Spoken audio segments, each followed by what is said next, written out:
This is your girl Annette, and we are meeting up with fabulous queens. And the queen we have today is none other than Tricia. Oh, Queendom!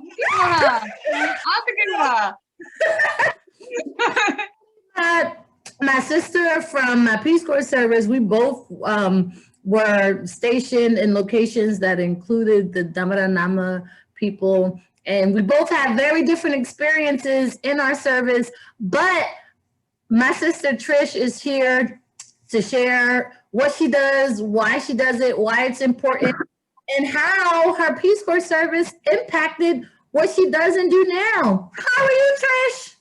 I'm great. I'm so happy to see you. I'm so happy to see you. Just to let y'all know, we've probably been talking for an hour prior to actually recording this, but we're going to try to go back so that we can share all of this experience, knowledge, and love with you guys so that you can move more into your purpose. And if you have an interest in Peace Corps, then checking that out as well to see how fabulous. Oh my gosh, Trish has been doing like so much. I love the site that you shared, but let me go back. Please introduce yourself. Oh, okay. So my name is Trish Woolbright, and I currently live in Columbia, Missouri, and which is central Missouri, halfway between St. Louis and Kansas City in a little college town. And I went to the Peace Corps from 2001 to 2003, and then I stayed an additional 3 years. And I kept living there for 3 more years. So I was there till 2005. And then I came back. But it has been instrumental. What? What were you doing in that time after your service? Okay, so while I was in the Peace Corps, I ran a training program for the World Wildlife Foundation for their conservation officers in the rural area, because I was stationed in a rural area and I do English training. So I got to hang out with conservation officers. And then the program, the Ministry of Environment, this is a little, I'm gonna try not to make this too long a story, but I'll try and succinct it. Namibia was in a war, and after apartheid was over, there was a lot of people who were ex-combatants that had, that's what they were labeled, that left Namibia. Either they went to hide somewhere in Zimbabwe or Angola, or they went to Cuba and became a doctor, or they went to Germany and went to school, or they just like, phew. And then after the war, we were there like 10 years after apartheid. So all the folks that remember the tragedies, they were our age, right? Yeah. And so like it was tense. And suddenly they have 1,000 employees shoved back into the Ministry of Environment and Tourism without any training or any HR department, and no way to figure out who goes where and what they can do. Some of them have degrees and some of them can't read. So like, what do you do? And then the added pressure of their boss is probably an Afrikaner guy that they were shooting across a border with. So now they got to work with the same dude. And it's just like madness. And there was like 50 conservation officer stations and 1,000 employees and one guy, and he quit. So like they hired me to be basically their HR and train their new 1,000-person staff. And I developed a system to help train wardens to train their staff and give and try to cut the nepotism of the ways people were getting hired and promoted and educated, because it was always like my cousin or somebody. And so like I remember vividly taking a group of conservation officers to the library for the first time and getting their first library card, and like things like that. Like I would teach them how to take notes on animals and how to, but I wasn't teaching the staff directly. I was teaching the wardens how to teach their staff. So it's like teacher training, Yes. And so I did that for 3 years, and I had to fund it myself. I had to write my own grants. And I had to implement the program, and they had to borrow me a vehicle. I didn't know how to drive a stick shift on the wrong side of the car on the wrong side of the road. I had like 3 hours to learn once they gave me the car, like, okay, here you go. So like it was nuts. Wow. Okay, so what did you do after you left? Because right now you're doing a little bit of everything. I'm loving the gardening. Actually, it's not even just gardening. It's like gardening, Not anymore. home Yeah. improvement. I bounced around for a long time. I worked at the elephant sanctuary in Tennessee for a little bit. I worked with elephants. I worked in elephant conservation stuff and elephant caregiving. And then I went to learn to grow food. And I really liked it. And I didn't go to school. I went to live with some hippies in the woods of Tennessee at a place called Sequatchie Valley Institute. And then they all buggered off to New Zealand for the summer, left me with a pile of books.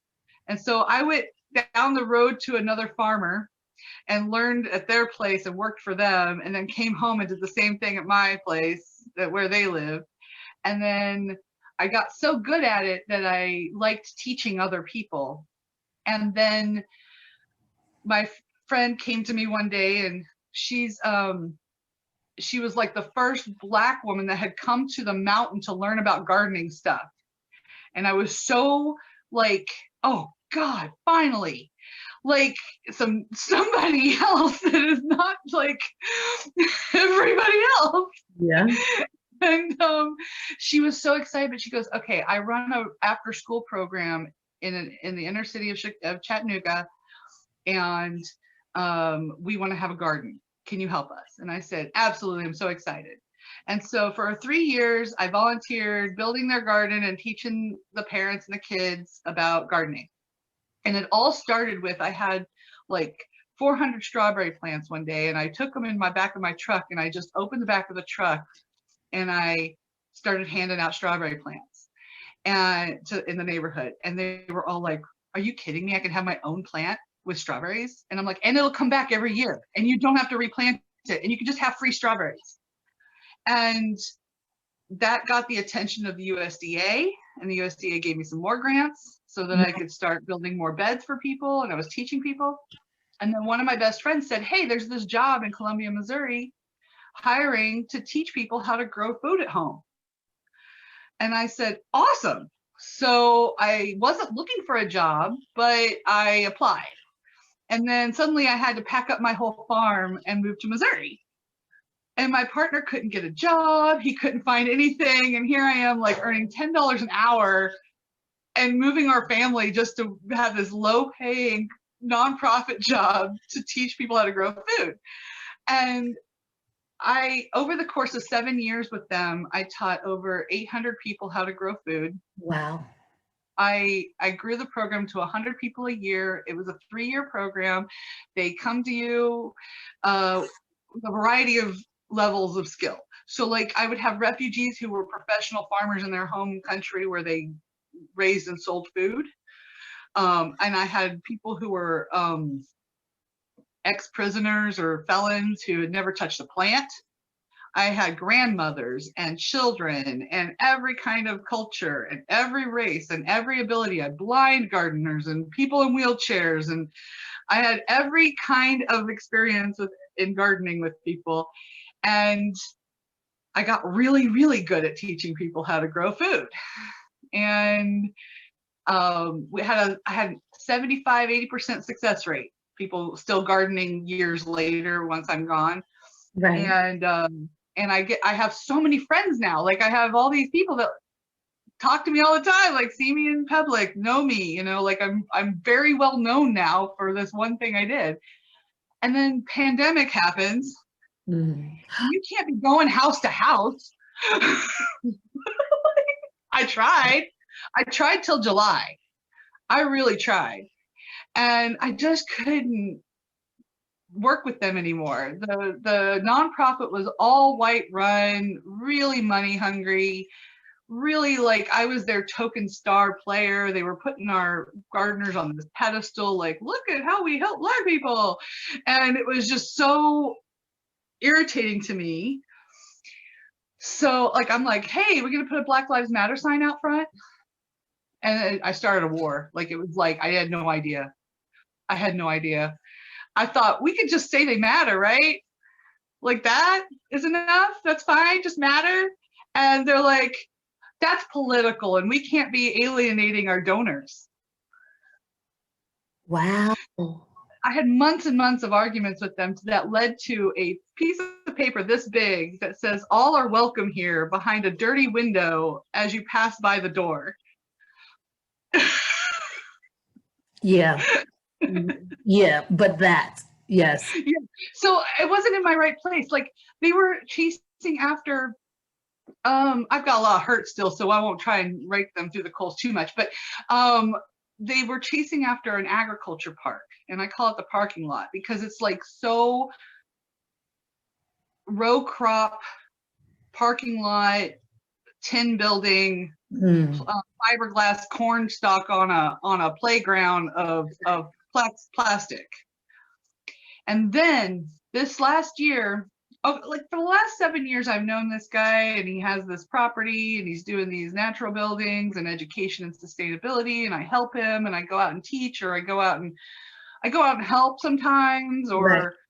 like I wasn't teaching out there, but I was like helping, and but a little. And he kind of like faded out as soon as like Bernie Sanders was trying to become president. He dropped everything and tried to help Bernie, and I was proud of him for. I was like, we need that. That's great.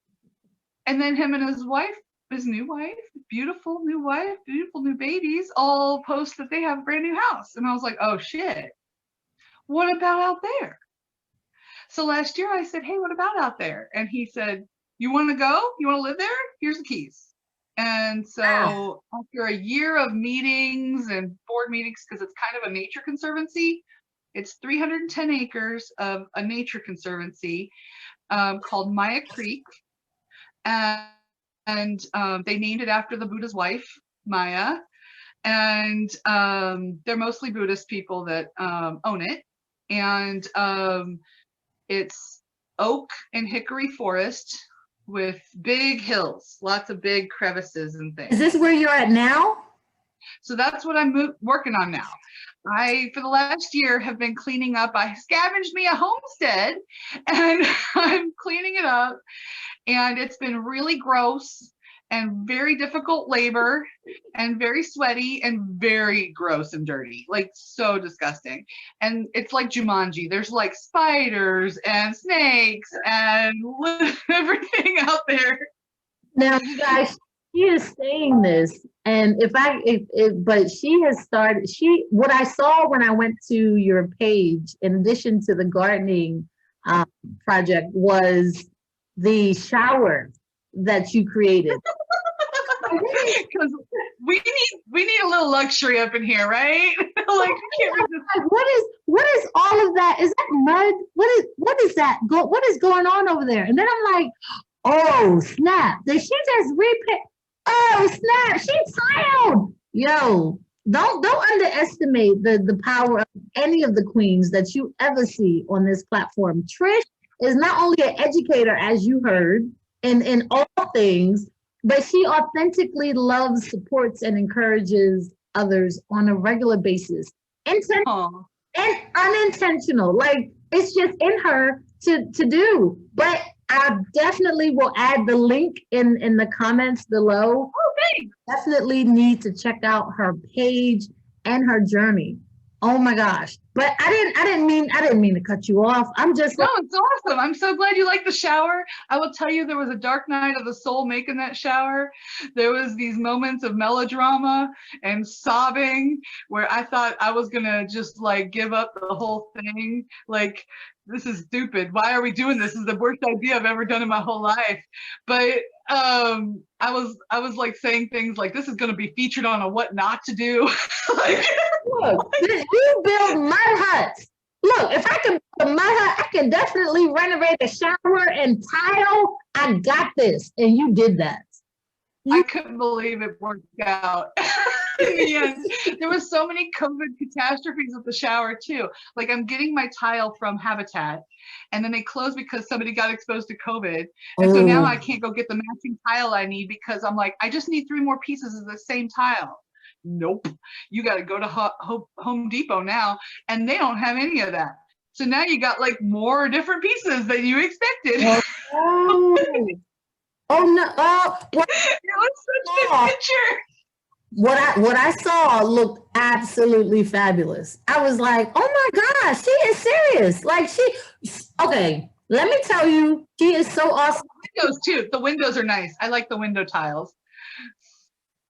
You look, I'm not even gonna give it away.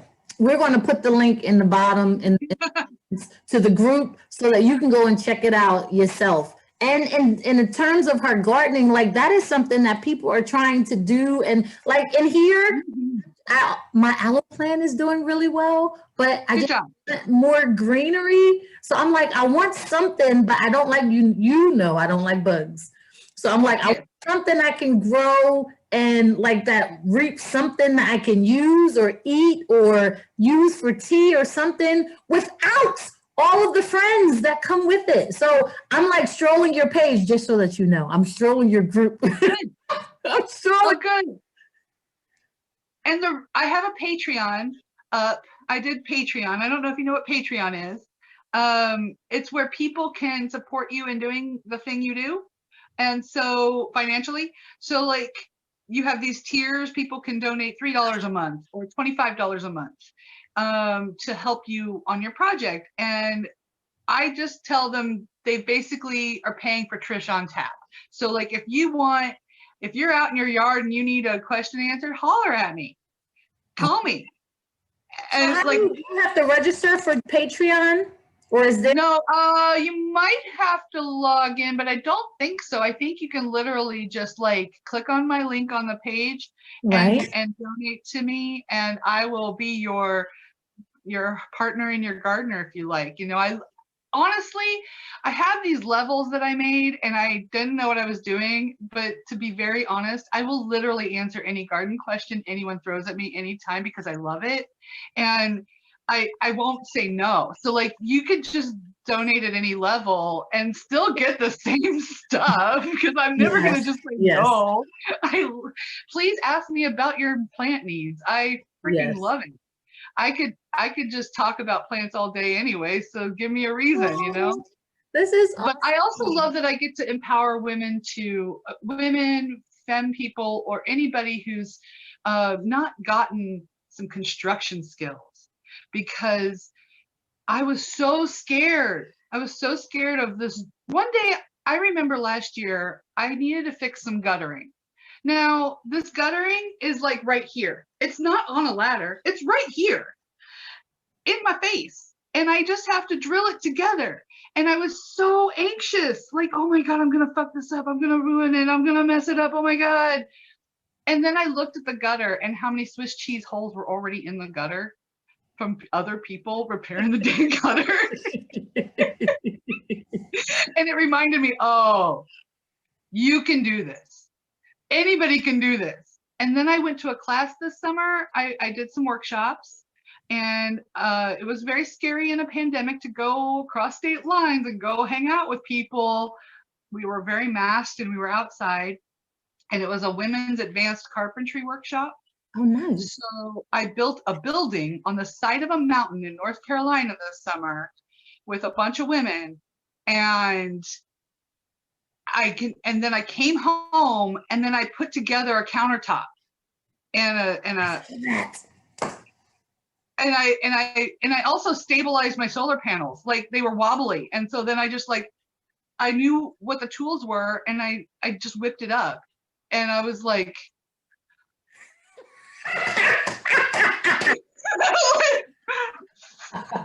like, how do you? I couldn't believe this secret knowledge had been kept from me. That and learning how to read a tape measure correctly, not 3 lines past the one. Like, and, That's where I'm at. right, like using a speed square and knowing the name for it, like using a moving blade and not being afraid of it. I have a circular saw that I was so terrified of, and now I will whip that thing out, put on my safety goggles and my ear thing, and I just go rip some stuff up, and it's fine. I know what I'm doing when I go into a hardware store. I know where I'm going and what's going on. It's not that mystical. And it's Houses are made. empowering. It's so empowering. I can grow food and make a house now. And all I want is for people to learn that. Before we started the recording, I almost said something to you, though, about something I really thought about doing in my life with this that I don't really talk about yet much, but I really think we were talking about mud huts in Africa. Yes. And how I kind of got my sampling of that when I was in my 20s, sticking some mud to Himba houses and learning that skill just a little, and getting the idea that, oh, these are cooler inside. They don't stay, they're not hot. Right. They're more efficient. They're free. They're right there on the ground. Like all you have to do is go dig it up and put it on, like all those things.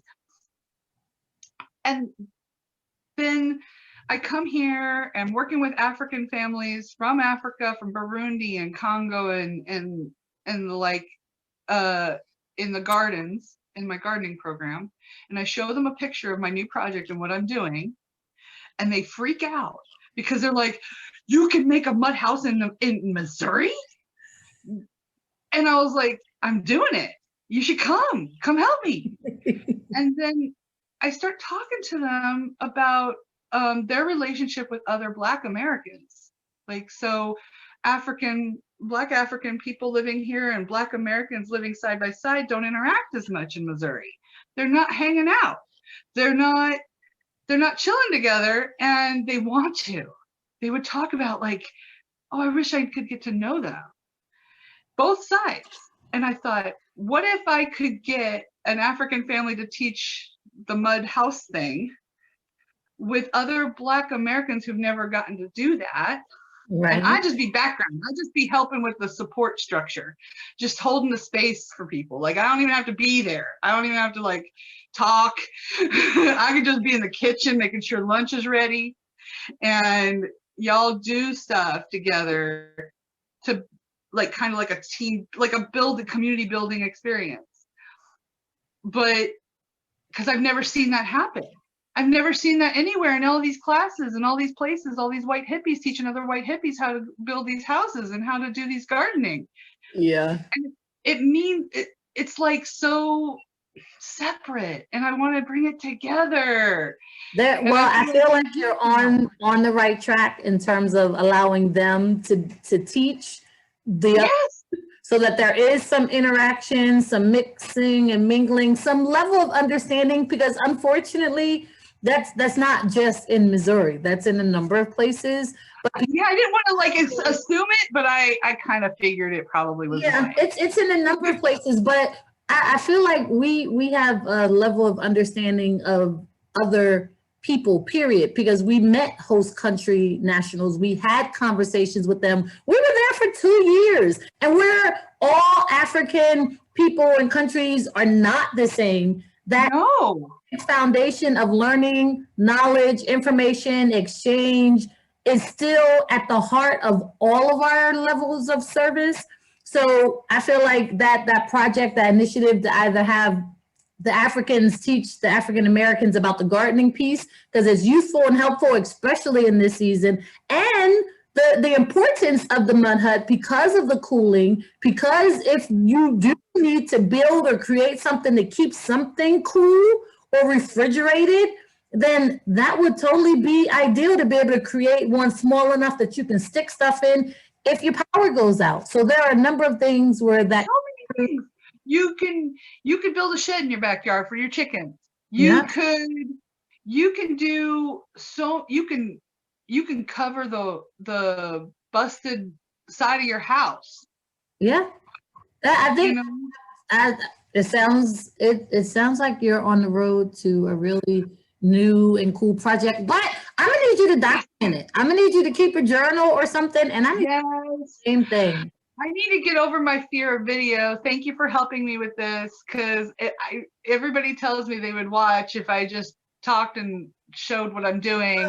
Not for nothing. I got a gazillion more things that I want to say to you because in this conversation, because some of the stuff I just heard about what Trish is doing now, I'm not surprised about because she has always been creative and interested in learning and growing, which is like the best, coolest thing ever.